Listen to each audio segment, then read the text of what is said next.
अहिले हामी चाहिँ यो चखौराको थारू सङ्ग्रहालयमा चाहिँ आएका छौँ। पक्कै पनि देख्न सक्नुहुन्छ दाङ जिल्लाको पर्यटकीय क्षेत्र रूपमा रहेको यो थारू सङ्ग्रहालय पछिल्लो समयमा चाहिँ आन्तरिक पर्यटकहरूको गन्तव्य बनेको छ। यहाँनिर थारू संस्कृति पौराणिक एउटा संस्कृतिको चाहिँ उद्गम थलोको रूपमा रहेको दाङ जिल्ला विशेष गरेर चाहिँ यहाँनिर थारूलाई चाहिँ कर्म पात्रको रूपमा लिइन्छ अनि भूमि पात्रहरू यिनीहरू चाहिँ काममा विश्वास गर्छन्, माटोमा विश्वास गर्छन्। त्यसैको चाहिँ स्वरूप यो बनेको सङ्ग्रहालयको चाहिँ बनेको यो सङ्ग्रहालय दाङ जिल्लाको बबई गाउँपालिका अन्तर्गत पर्छ। यो चाहिँ थारूहरूको देउताको चाहिँ बास रहेको प्रत्येक घरमा चाहिँ यसरी देउताको मूर्ति स्थापना गरिन्थ्यो। अझ भनौँ भने थारूभूत भनेर चाहिँ यसरी गएर मानिन्छ है। यहाँनिर हेर्नुहोस् तपाईँले पक्कै पनि यो लोकल भालेलाई चाहिँ एउटा चौधरी दाइले यसरी बोकेर हालेका छन्। यहाँनिर चाहिँ एकदम वृद्ध हुनुहुन्छ, सायद घरमा चाहिँ कुनै पूजाआजाको काम भइराखेको छ।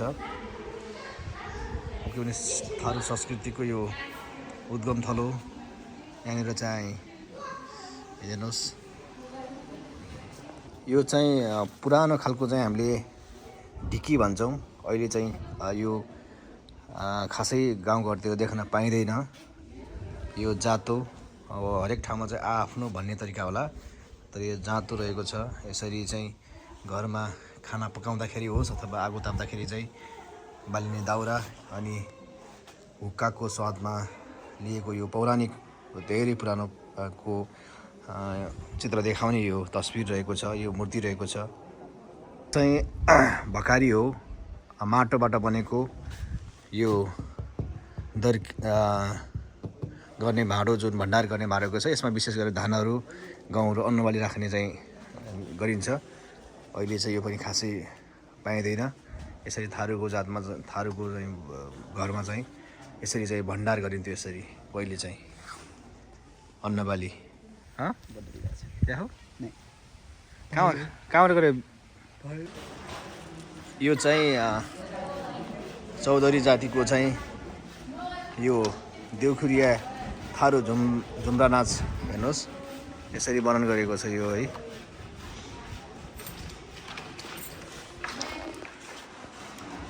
एकजना चाहिँ साथी भेटेको छु मैले। कहाँबाट आउनुभयो साथी? म लमाइदेखि। खास तपाईँ यहाँ के को लागि आउनु भएको छ? यहाँ के गर्नु, त्यही घुम्नले आएको नि।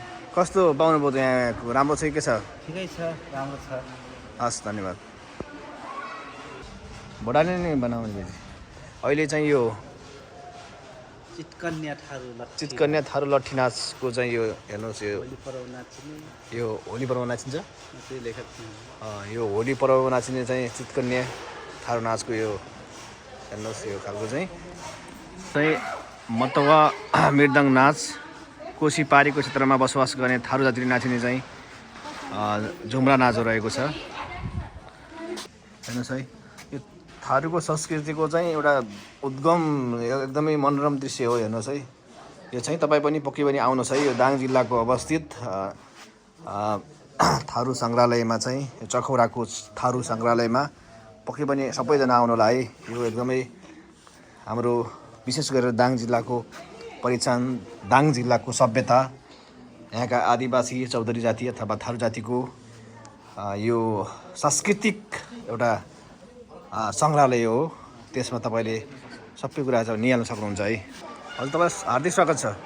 धन्यवाद सर। के अरे कहाँदेखि आउनुभएको छ तपाईँ? म चाहिँ अहिले यो रुकुम जिल्लाको त्रिवेणी गाउँपालिका वडा नम्बर 17 जुम्राकोटबाट। अनि खास चाहिँ तपाईँको यहाँ आउनुको कारण के छ अनि कस्तो पाउनुभयो यहाँ? यहाँ मैले पाएँ, यहाँ दाईहरू बिराउनु भएको छ, नाचिरहनु भएको थियो अघि। अहिले चाहिँ यो 21 स्टप भएपछि स्टप हुँदो रहेछ।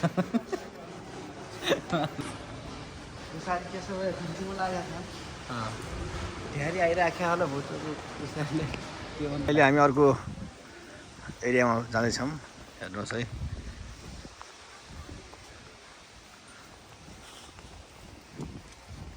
यहाँनिर चाहिँ पराल रहेको छ। यो आली हेर्नुहोस् है, आली आली त्यो पराल भन्ने एकदमै दाइराको अवस्था छ। भर्खर यहाँ बिहान भएको छ।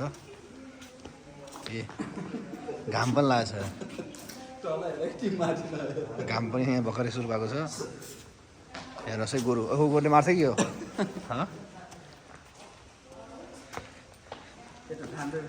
ओहो साँच्चै धान रहेछ नि यो त, साँच्चीको धान हो मैले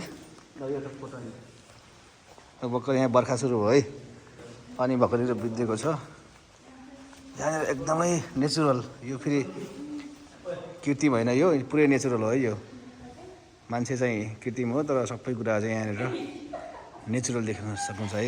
यो हेर्नुहोस् थाहा जातिको चाहिँ चट्ट धान रोपेपछि दिएपछि चाहिँ चट्ट खाने अचार, मासु, नास्ताको परिकार, खानाको परिकार रहेको छ। तपाईँ पनि दाङ जिल्लाको सेन्टरपुरमा हुनुहुन्छ भने विशेष गरेर चाहिँ दाङ जिल्लाको एउटा सांस्कृतिक एउटा सङ्ग्रहालय छ, थारू सङ्ग्रहालय। सबैजना आउनु होला, एकदमै यो खालको चाहिँ नेचुरल तपाईँ देख्न सक्नुहुन्छ। यहाँनिर हेर्नुहोस् नेचुरल यो खेत रोपेको दृश्य हो। यहाँनिर चाहिँ यो बनाएको चाहिँ यो आर्टिफिसियल पनि छ र नेचुरल पनि छ। तपाईँहरू सबैजना आउनुहोस् है थारू सङ्ग्रहालयमा।